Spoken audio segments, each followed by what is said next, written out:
Na okay, mtazamaji wa Busanji TV, Mungu kwanza. Kwanza tuendelee kukupa salamu katika jina la Yesu Kristo, na tunaendelea kushukuru kwa jinsi ambavyo unaendelea kufuatilia Busanji TV.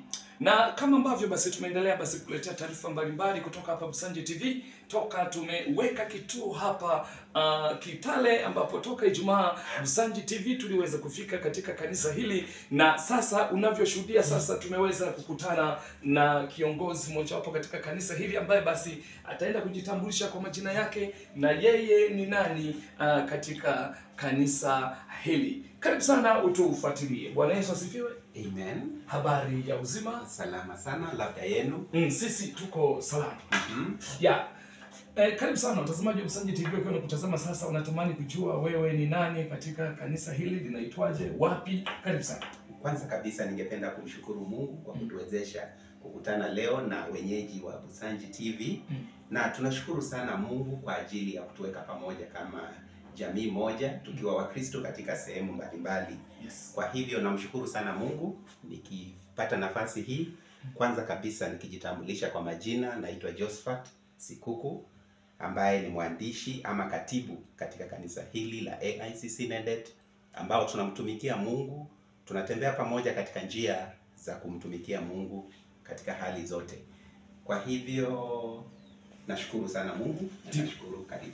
Asante sana. Kama ambavyo umeweza kusikia basi mtazamaji wa Busanji TV, ni katibu katika kanisa hili la AICC Nendet Local Church kutoka katika maeneo haya ya Kitale town area huku nchini Kenya. Labda moja kwa moja basi aweze kutueleza kanisa hili pengine mpaka sasa linashuhudiaje kazi ya Bwana toka mmeanza.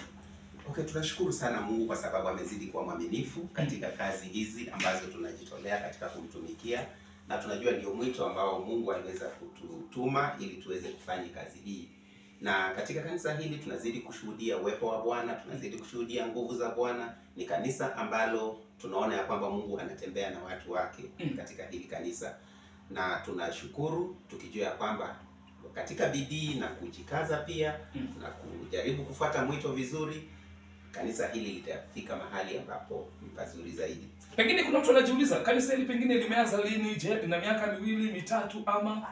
Kufikia sasa ni miaka karibu 20 tangu kanisa hili liweze kuanza. Lilianza wakati wa ambaye alikuwa rais wa Jamhuri ya Kenya, Daniel Toroitich arap Moi, na limeweza kuenenda katika misururu ya marais ambao wamekuwa tukiweza kufanya kazi pamoja na hawa.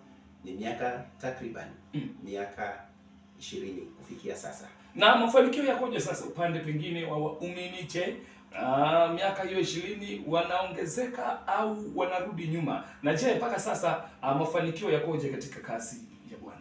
Kwa kawaida tumekuwa na wakati mwingi tunaongezeka, lakini katika hali ya mambo tofauti, wakati mwingine wanarudi chini kidogo, wakati mwingine tunakuja juu, lakini kwa sasa tunashukuru Mungu kwa sababu linaendelea kuchukua nafasi, likiendelea kukua na Wakristo wakiendelea kuongezeka na pia kumjua Mungu. Na jamii imepokeaje kazi hii ya kuwepo kwa makanisa katika ardhi hii na katika eneo hili? Je, mapokeo yao sasa na mwitikio wao ukoje? Tunashukuru kwa sababu mapokeo ni mazuri, kanisa linaendelea vizuri, na jamii kwa ujumla, majirani mahali hapa wanaendelea kumtetea Bwana, wakiendelea kujiunga na kanisa hili. Okay, asante. Pamoja na hayo basi mtazamaji wa Busanji TV, katika kanisa hili kuna utumishi mzuri kabisa, lakini vile vile kuna waimbaji. Pengine hebu tuzungumzie upande wa kwaya ya mahali hapa. Je, pengine kuna kazi ambazo wameshatoa au mna mpango gani katika upande huo uimbaji wa kwaya yenu sasa? Kwa sasa tuna kanda zaidi ya 3 ambazo zimeweza kurekodiwa, zimeweza kushutiwa, ni ambazo zinauzwa kwa wakati huu. Na tunazidi kurekodi zingine. Pia tuna mwalimu wa kwaya ambaye anatoka kule Tanzania ambaye amejitia bidii sana katika kazi hiyo. Kwa hivyo katika hali ya uimbaji kwa ujumla, kazi ni nzuri na tunamshukuru Mungu.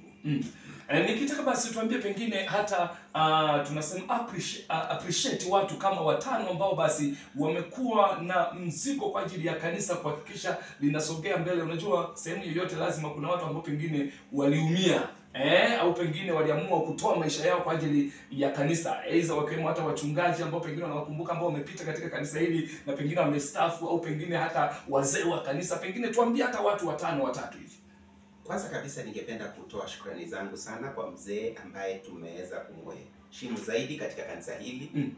Mzee Generali Sumbeywa ambaye ameweza kuchukua nafasi ya kwanza katika sehemu zote za kumtumikia Mungu kwa kujitolea katika hali zote. Na pia tunamshukuru sana kwa sababu amekuwa mzee mshauri, mzee ambaye ni role model ya wazee wote katika kanisa hili. Nikifuatiwa na Ndiwa ambaye pia alikuwa mwenyekiti kwa muda wa miaka karibu 20 na aliweza kufanya kazi nzuri sana katika kanisa hili. Ameweza kusimama pamoja na mambo yote ambayo yanahusu kanisa hili katika viwango vya kufanya kanisa hili liweze kukua. Halafu pia sitaweza kumkumbuka mheshimiwa wetu Bwana Murray ambaye ni mwenyekiti sasa. Ni mzee wa kujitolea zaidi. Anajitoa katika hali zote. Bwana Henry Murray ni mtu ambaye lazima tutamheshimu katika kazi zote ambazo anazozifanya. Ni kwa muda mfupi tangu alivyochukua kiketi hiki, lakini tunaona kazi ya Bwana inatembea katika njia ambayo ni nzuri. Nadhani pia inaguza watu pamoja na jamii kwa ujumla, wanaweza kumshuhudia katika kazi hizo. Asante. Okay, asante sana mtazamaji wa Msanji TV. Hayo ni machache tu kutoka kwa katibu wa kanisa hili la AICC Nendeti, ni Kitale Town hapa nchini Kenya.